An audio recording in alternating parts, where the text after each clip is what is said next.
Hello friends, मैं शालिनी पांडे स्वागत करती हूँ आपके अपने YouTube channel Shalini beyond study पे।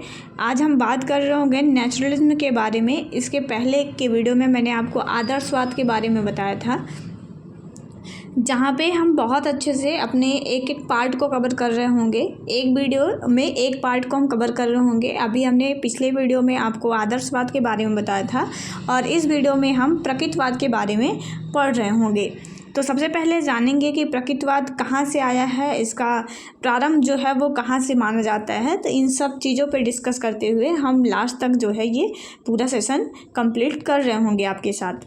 प्रकृतिवाद जो है, प्रकृतिवाद का जो श्रीगणेश माना जाता है, मतलब जो इसकी शुरुआत मानी जाती है, वो डेमोक्रेसिस प्रथम ने किया था। और प्रकृतिवाद पाश्चात्य दर्शन की एक विचारधारा है और इस दर्शन के जो जनक हैं वो रूसो को माना जाता है। प्रकृतिवाद के जो जनक माने जाते हैं वो रूसो को माना जाता है। और रूसो क्या थे? रूसो एक महान शिक्षाविद थे। रूसो ने इस ब्रह्मांड जगत में प्रकृति को सर्वश्रेष्ठ माना है। जैसे आपने आदर्शवाद जब पढ़ा था तो आदर्शवाद में आपने जाना कि आदर्शवाद विचारों को महत्व देता है कि इंसान कोई भी व्यक्ति है जो उसके विचार हैं वो सर्वश्रेष्ठ हैं। आदर्शवाद इस चीज़ को मानता है। ऐसे ही प्रकृतिवाद जो है वो प्रकृति को श्रेष्ठ मानता है, जैसे कि नाम से ही स्पष्ट है, प्रकृतिवाद। ठीक है, एक ऐसी विचारधारा जिसमें प्रकृति को ज़्यादा इम्पोर्टेंस दी जा रही हो, वही प्रकृतिवाद होता है। तो प्रकृतिवाद जो है उसके जो प्रमुख समर्थक थे, उसके जो जनक थे, वो आपके रूसो को माना जाता था। और जो रूसो हैं वो एक महान शिक्षाविद थे और वो रूसो ये मानते थे कि ये ब्रह्मांड जगत में जो है वो जो प्रकृति है, ये जो आपकी नेचर है आपका, इसको ही ये सबसे सर्वश्रेष्ठ जो है वो मानते थे। और रूसो ने प्रकृति को मूल तत्व के रूप में भी स्वीकार किया है। जो रूसो है उन्होंने इस प्रकृति को जो है वो एक मेन जो कंपोनेंट जो है वो उसी प्रकृति को ही सर्वश्रेष्ठ मानते हैं, प्रकृति को ही वो सब कुछ मानते हैं रूसो। और इस संसार का सृजन वो मानते हैं कि ये जो संसार बना है ये जल से निर्मित हुआ है और जल भी क्या है, एक प्राकृतिक पदार्थ है। ठीक है, प्रकृति के द्वारा निर्मित किया गया है जल, तो जल के द्वारा ही ये मानते हैं कि संपूर्ण ब्रह्मांड जो है वो जल से उत्पन्न हुआ है। और प्रकृतिवादी आत्मा परमात्मा में विश्वास नहीं करते हैं। जो प्रकृतिवादी हैं वो किसी प्रकार की किसी आत्मा परमात्मा में विश्वास नहीं करते हैं। उनका मानना है कि ये जो नेचर हमको दिखाती है, ये नेचर से हमें जो ज्ञान प्राप्त होता है वही सत्य है, बाकी सब मिथ्या है। यह भौतिक संसार को सत्य व पारलौकिक जगत को मिथ्या मानती है। आपने आदर्शवाद अगर मेरे साथ अच्छे से कवर किया होगा तो आपने एक लाइन वहाँ पे पढ़ी होगी कि आदर्शवाद जो है वो आध्यात्मिक जगत को सर्वश्रेष्ठ मानता है। वो आदर्शवाद भी बताता है कि दो जगत हैं, दो तरह के संसार हैं, एक भौतिक जगत है, एक आध्यात्मिक जगत है। और आदर्शवाद आध्यात्मिक जगत को सर्वश्रेष्ठ मानता है। लेकिन अगर वहीं बात कर रहे होंगे हम प्रकृतिवाद की, तो प्रकृतिवाद में प्रकृतिवाद भौतिक जगत जो है, मतलब जो नेचर है, जो आपके आसपास का एनवायरनमेंट है, जो कि प्रकृति के द्वारा निर्मित है, प्रकृति ने स्वयं बनाया है, जिसमें मानवों का कोई हस्तक्षेप नहीं है, इस तरह के एक भौतिक वातावरण को ये सर्वश्रेष्ठ मानता है। और जो आध्यात्मिक वातावरण है, मतलब जिसमें ईश्वर का अस्तित्व है, उस तरह के वातावरण को, उस तरह के जो एनवायरनमेंट है उसको ये नकारता है। दार्शनिक क्षेत्र में यूरोप के सार्वजनिक मार्क्स ने प्रकृतिवाद को जो है वो जन्म दिया है। प्रकृतिवाद की कुछ परिभाषाओं के बारे में बात कर रहे होंगे तो प्रकृतिवाद वह विचारधारा है जो प्रकृति को ईश्वर से अलग करती है और आत्मा को पदार्थ के अधीन स्वीकार करती है। प्रकृतिवाद मानता है कि जो आत्मा है या जो भी आध्यात्मिक जगत है वो प्राकृतिक जगत के ही अधीन आपका होता है तथा अपरिवर्तनशील नियमों को ये सर्वोच्च जो है वो मानती है। रूसो के अनुसार, रूसो ने कुछ बात बताई जिसके माध्यम से वो कहते हैं कि अगर कोई ऐसी चीज़ है जिसको मनुष्यों ने ना बनाया है तो वह प्रकृति है। जैसे कि आप समझेंगे कैसे कि प्रकृति क्या होता है, तो कोई भी ऐसी चीज़ जिसे मनुष्यों ने ना बनाया है, जो कि मनुष्य के द्वारा निर्मित ना किया गया है, वो चीज़ें आपकी प्रकृति की चीज़ें कहलाएंगी, वो प्राकृतिक होंगी आपकी। मनुष्य के अंदर की वे शक्तियाँ जो जन्मजात हैं वो प्रकृति हैं। मतलब जो आपको ऐसी कोई भी शक्ति जो आपको जन्मजात मिली है, या फिर ऐसे कोई भी मैटर या ऐसा कोई भी पदार्थ जो कि मनुष्य ने न बनाया हो, वो खुद से निर्मित हुआ हो, तो वो प्रकृति के अंतर्गत आएगा। जो भी नकली अथवा कृत्रिम की विरोधी धारणाएं हैं वो प्रकृति हैं। मतलब इनका मेन मतलब यही था कि प्रकृति क्या है, वो सारी चीज़ें जिसे मनुष्य ने न बनाया हो, जो आपको जन्मजात मिला हो, जिसको अर्जित करने में आपने किसी तरह का कोई एफर्ट न लगाया हो, वो सब चीज़ें आपकी प्राकृतिक चीज़ें हो जाती हैं, ये रूसो बताते हैं। कुछ और भी परिभाषाएं हैं, ये PDF मैं आपको जो है वो टेलीग्राम पे सेंड कर दूंगी, तो आप वहाँ से जो है इसको पढ़ लीजिएगा। और मेन जो इसमें टॉपिक है वो उस पर मैं चर्चा करके आपको वो सारी चीज़ें आपको समझा दूंगी। आपके एग्ज़ाम के लिए जितना इंपॉर्टेंट चीज़ें होंगी वैसे पढ़ने को, तो इसमें आप बहुत ज़्यादा डिटेल में आप इसको पढ़ सकते हैं। और ये अपने आप में एक बहुत बड़ा टॉपिक है प्रकृतिवाद, या जितने भी पाश्चात्य विचारधाराएँ हैं, तो सभी एक बहुत ज़्यादा लंबा टॉपिक है, आपको बहुत डिटेल में पढ़ना है। तो लेकिन आपके एग्ज़ाम के लिए जितना इम्पॉर्टेंट है वो सारी चीज़ें मैं ऐसे नोट्स के थ्रू जो है वो आप तक पहुंचा दूंगी। अगर मैं बात करती हूँ तो दार्शनिक चिंतन धारा का जो स्वरूप है वो 3 भागों में उसको विभक्त किया गया है, तत्व मीमांसा, ज्ञान मीमांसा और मूल्य मीमांसा। शॉर्ट फॉर्म में हम चीज़ों को समझ रहे होंगे, क्या होता है तत्व मीमांसा, क्या है ज्ञान मीमांसा और क्या है मूल्य या आचार मीमांसा। तो तत्व मीमांसा की अगर हम बात करते हैं तो तत्व मीमांसा की मतलब एलिमेंट, अगर हम बात करते हैं कोई भी ऐसा वो समस्त कोई भी पदार्थ जिसको मनुष्य ने न बनाया हो, वो सारे जो है आपके तत्व के अंतर्गत आते हैं। तत्व मीमांसा के अंतर्गत वो सारी वस्तुएं आ जाएंगी जिसको मनुष्यों ने नहीं बनाया है, जो प्रकृति के द्वारा हमें प्रदान की गई हैं, जो प्रकृति के द्वारा निर्मित हैं, वो सारी आपकी तत्व मीमांसा के अंतर्गत आएंगी।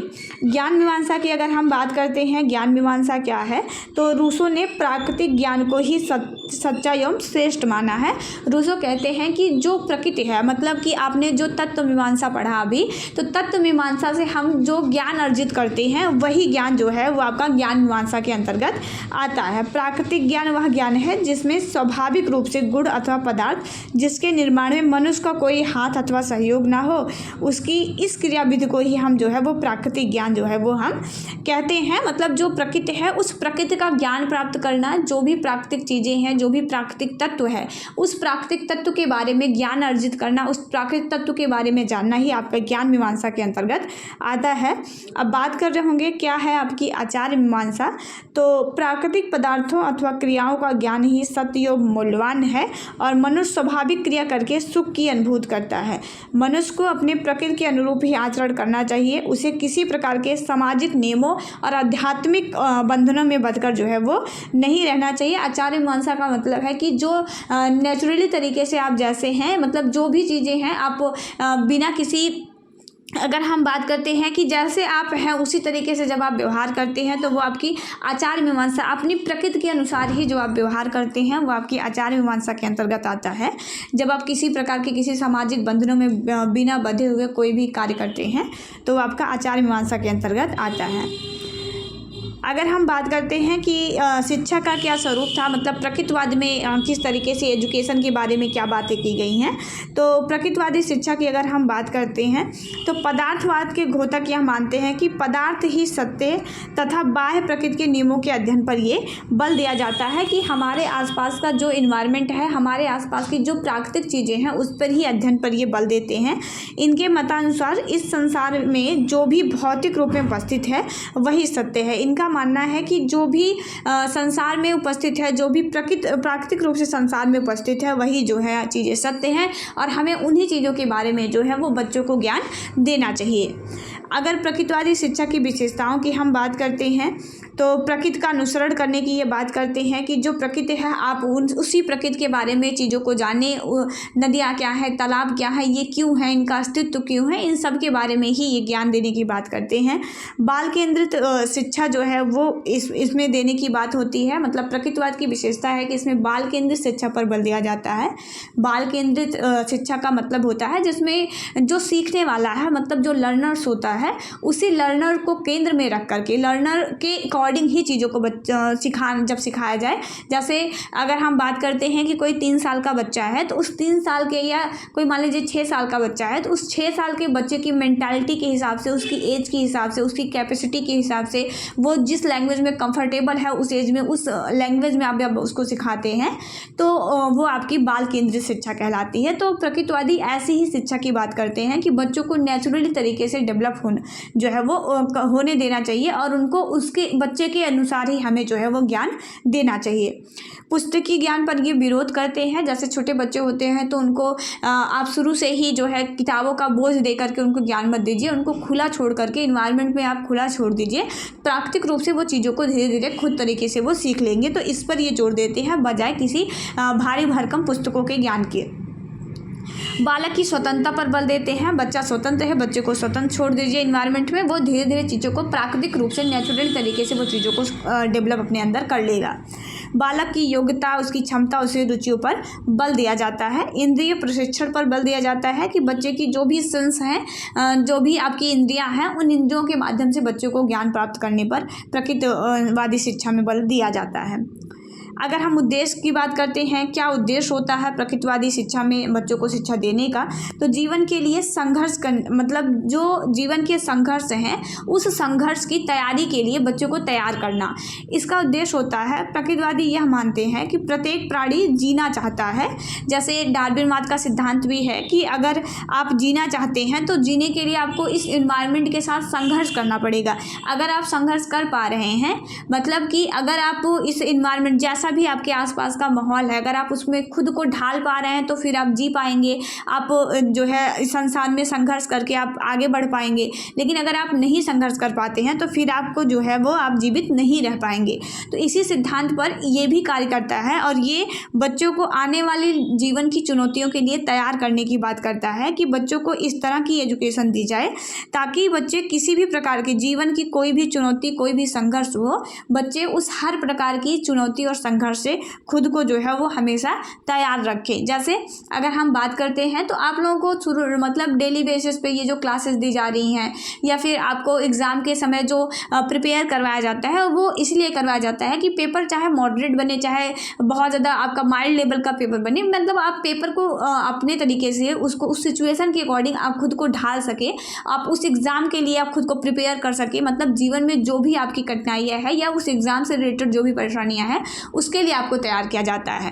ठीक है, तो ऐसे ही ये भी है कि प्रकृतिवादी ये मानते हैं कि आप बच्चे को जो भी एजुकेशन दे रहे हैं वो इस तरह की एजुकेशन होनी चाहिए कि जीवन में आ रही हर प्रकार की समस्याओं से बच्चा जो है वो खुद को जो है उसमें एडजस्ट कर सके और वो जो है एक बेहतर जीवन जी सके। संघर्ष करते हुए वो संघर्ष से पीछे ना हटे बल्कि वो उसी सिचुएशन में संघर्ष करते हुए आगे बढ़ सके। आपको ऐसी एजुकेशन देनी है।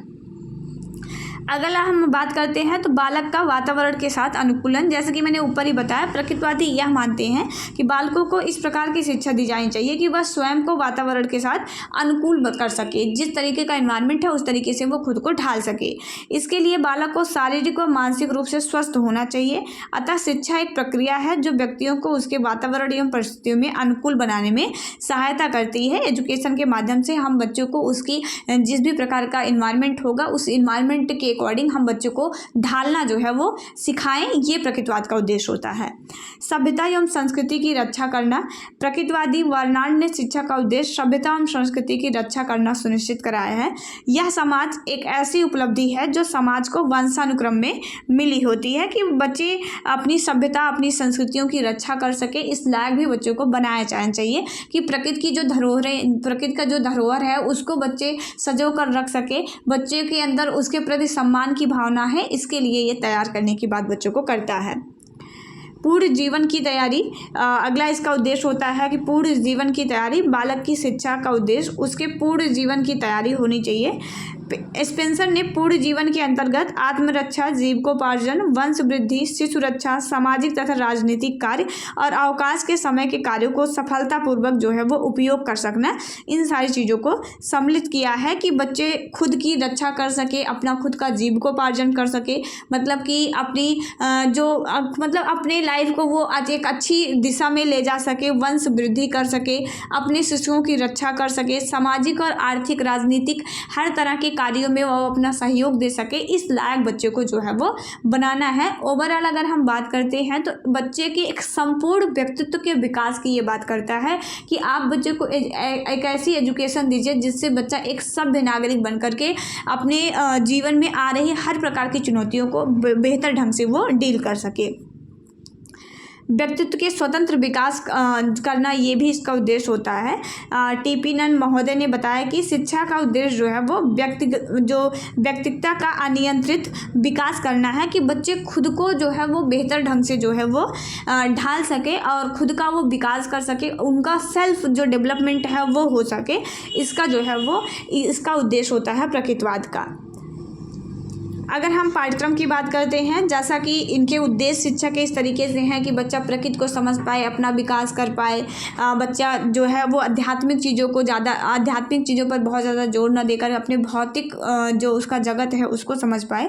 तो प्रकृतिवादी विचारकों ने बालक को पाठ्यक्रम का आधार माना है और ऐसे पाठ्यक्रम पर बल दिया है जो बालक की जन्मजात शक्तियों, उसकी रुचियों, उसकी योग्यताओं, उसको स्वाभाविक क्रियाओं में विकास में सहयोग दे सके। तो जैसा कि आपने ऊपर ही पढ़ा कि ये व्यक्तित्व के विकास पर बल देता है, बाल केंद्रित शिक्षा की बात करता है। तो प्रकृतिवादी के जो पाठ्यक्रम होंगे वो इसी तरीके से होंगे, जिसमें बाल केंद्रितता की बात हो, जिसमें बालकों की रुचि, उनकी योग्यताओं, उनकी क्षमताओं का विकास करने पर आधारित इनका पाठ्यक्रम होगा।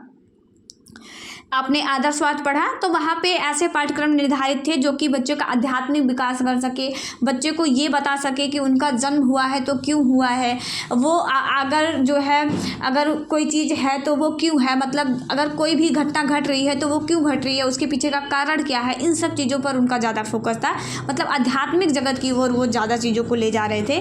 जबकि यहाँ प्रकृतिवादी में अगर हम बात करते हैं तो ये जो भौतिक जगत है, जो ये संसार है, इसको समझने पर ये ज़्यादा जोर देते हैं और बच्चे की रुचि के अकॉर्डिंग, उसकी नीड के अकॉर्डिंग, उसकी कैपेसिटी के अकॉर्डिंग, इन सब के अकॉर्डिंग जो है मतलब पूरी तरह से बाल केंद्रित जो पाठ्यक्रम है वो बनाने की ये बात करते हैं, जिसमें पाठ्यक्रम जो है वो बाल केंद्रित हो, बच्चे की रुचि के अकॉर्डिंग हो, उसकी क्षमता के अनुकूल हो, विभिन्न प्रकार की अवस्थाओं का जो है, बच्चा अलग अलग तरह की अवस्थाओं से गुजरता है तो पाठ्यक्रम को उसी तरह से बच्चे की अवस्था के अकॉर्डिंग ही बनाना चाहिए। जैसे बाल्यावस्था हो गया, शैशवावस्था, किशोरावस्था, तो इन सब अवस्थाओं को ध्यान में रख करके ही बच्चे का जो पाठ्यक्रम है वो बनाया जाना चाहिए और एक स्वतंत्र रूप से बच्चे को सीखने का जो अवसर है वो दिया जाना चाहिए।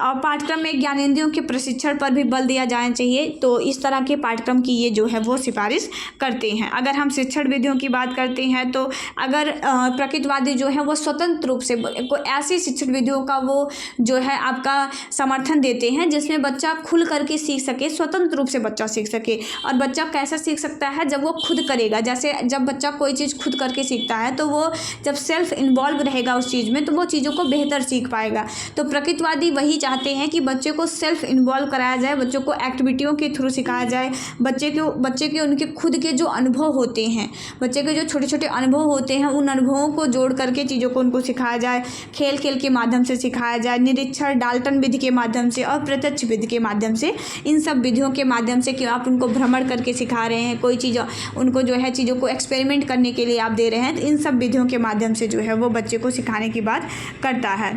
और अगर हम बात करते हैं कि प्रकृतिवादी में शिक्षक की क्या भूमिका थी, तो आपने आदर्शवाद पढ़ा था तो वहाँ पे आपने पढ़ा होगा कि आदर्शवादी जो है वो शिक्षक को बहुत महत्वपूर्ण मानते हैं। वो ऐसा मानते हैं कि अगर शिक्षक का व्यक्तित्व अच्छा है, शिक्षक का चरित्र अच्छा है तो बच्चे उसी शिक्षक का अनुसरण करते हैं, जो टीचर्स होंगे उन्हीं का वो अनुसरण करेंगे। इसीलिए शिक्षक की भूमिका जो है वो आदर्शवाद में महत्वपूर्ण हो जाती है। लेकिन अगर हम बात कर रहे होंगे प्रकृतिवाद में, तो प्रकृतिवाद बच्चों को खुली स्वतंत्रता देता है चीज़ों को सीखने का, चीज़ों को करने का। तो शिक्षक की जो भूमिका होती है वो प्रकृतिवाद में जो है वो आपकी नगण्य हो जाती है। प्रकृतिवाद में शिक्षण प्रक्रिया में शिक्षक की जो है वो कोई महत्वपूर्ण भूमिका नहीं होती है। शिक्षक एक ऐसे सिर्फ इन्वायरमेंट का निर्माण करता है जिसमें बालक अपने अनुभवों से और स्वाभाविक रूप से बिना किसी दबाव के वो अपनी प्रकृति में जो चीज़ें घट रही हैं उनको देख देख करके जो है और उनके साथ क्रियाएं कर करके वो चीज़ों को सीख लेगा। तो अगर हम बात करते हैं शिक्षक की भूमिका की, तो प्रकृतिवाद में जो शिक्षक की भूमिका है वो एज अ फैसिलिटेटर होती है। जैसे आपने सुविधा दाता जिसे आप कह सकते हैं कि सिर्फ वो बच्चों को एक ऐसे इन्वायरमेंट क्रिएट करके दे देगा जहाँ पे बच्चे खुद से चीज़ों को सीख सकते हैं। तो इसमें प्रकृतिवाद की भूमिका बहुत ज़्यादा, प्रकृतिवाद में जो शिक्षक की भूमिका है वो बहुत ज़्यादा जो है वो आपकी नहीं होती है, जबकि आदर्शवाद में शिक्षक की एक महत्वपूर्ण भूमिका होती है। तो ये आज हमने प्रकृतिवाद कवर किया है। अब नेक्स्ट वीडियो में हम आपका प्रयोजनवाद या मानवतावाद जो भी आपका फर्स्ट होगा उसको हम कवर कर रहे होंगे। तो इस तरह से एक एक पार्ट करके जो है 3-4 पार्ट में आपका ये पूरा सब यूनिट जो है वो हम आपके साथ कवर कर रहे होंगे। अगर इसमें कोई डाउट है तो फिर आप नीचे कमेंट बॉक्स में कमेंट कर सकते हैं। वीडियो पसंद आए तो एक बार लाइक शेयर सब्सक्राइब जरूर करिएगा। मिलेंगे एक नया वीडियो में, तब तक अपना ख्याल रखिएगा। जय हिंद, वंदे मातरम।